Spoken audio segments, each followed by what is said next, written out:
नाही, मुळात नवी मुंबईकरांसाठी खूप दुर्दैवी घटना या 2-3 दिवसांपूर्वी घडली. नवी मुंबईचे ट्रॅफिक पोलीस गणेश पाटील यांचा एक हायड्रा चालकाच्या निष्काळजीपणामुळे 1-2 दिवसांपूर्वी दुर्दैवी मृत्यू झाला. पण त्यानंतरही ट्रॅफिकचे वरिष्ठ अधिकारी किंवा आरटीओचे वरिष्ठ अधिकारी हे गंभीर होताना दिसत नाहीये. आज आम्ही त्या संदर्भातलं एक निवेदन आमचे वाहतूक सेनेचे सरचिटणीस नितीन खानविलकर यांच्या नेतृत्वाखाली आज दिलंय. संपूर्ण नवी मुंबई मनसेचे माझे सर्व सहकारी सोबत होते.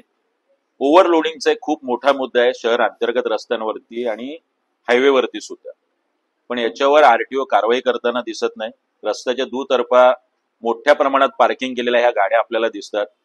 वाहन चालक यांची कुठलीही चारित्र्य पडताळणी होत नाही.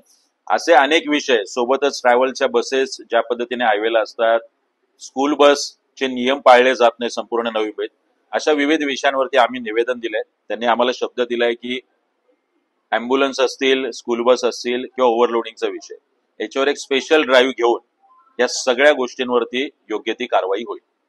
महाराष्ट्र सरकारने फक्त प्रत्येक आरटीओला एक टार्गेट दिलेलं आहे आणि त्या टार्गेटवर फक्त रिक्षा चालक, बाईकवाले, सर्वसामान्य नवी मुंबईकर यांना पकडायचं. नाहीतर हे जे हायड्रा चालक मालक जे आहे, जिथे कुठलाही असिस्टंट नसतो आणि इतक्या मोठ्या गाड्या बिनदिक्कतपणे जर नवी मुंबईत चालत असतील आणि वाहतूक पोलिसाचाच मृत्यू होत असेल तर नवी मुंबईकर कसे सुरक्षित राहतील?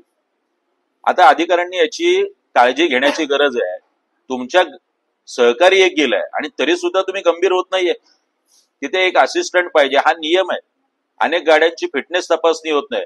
स्क्रॅप मध्ये गेल्या पाहिजे अशा स्कूल बस आहेत, गाड्या आहेत, मात्र त्या बिनदिक्कतपणे रस्त्यावरती चालतात आणि आरटीओ आणि ट्रॅफिकचे जे वरिष्ठ अधिकारी आहेत यांचं कुठलंही नियंत्रण नाही.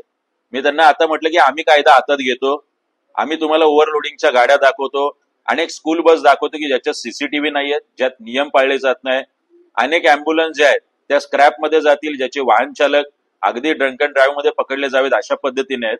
आणि मग त्यावेळी तुमचे अधिकारी त्या क्षणाला आले पाहिजेत.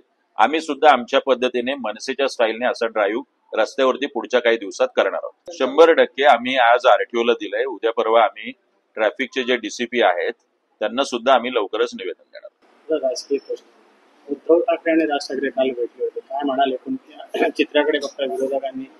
नाही, मला वाटतंय हा स्नेह आणि हा प्रेम वृद्धिंगत हो.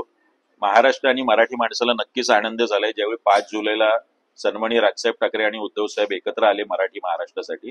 आणि कालही ज्या पद्धतीचा प्रेम, जिव्हाळा, आपुलकी सन्माननीय राजसाहेबांनी दाखवली आणि त्यांनी उद्धव साहेबांना शुभेच्छा दिल्या, तर मला वाटतं याच्या पलीकडे बघण्याची गरज नाहीये.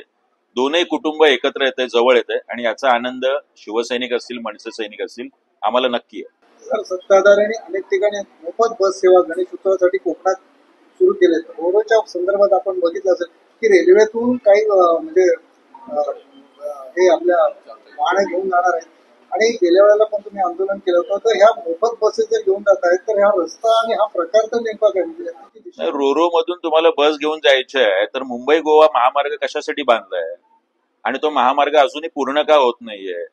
त्याच्यावरचे खड्डे का बुजवले जात नाही?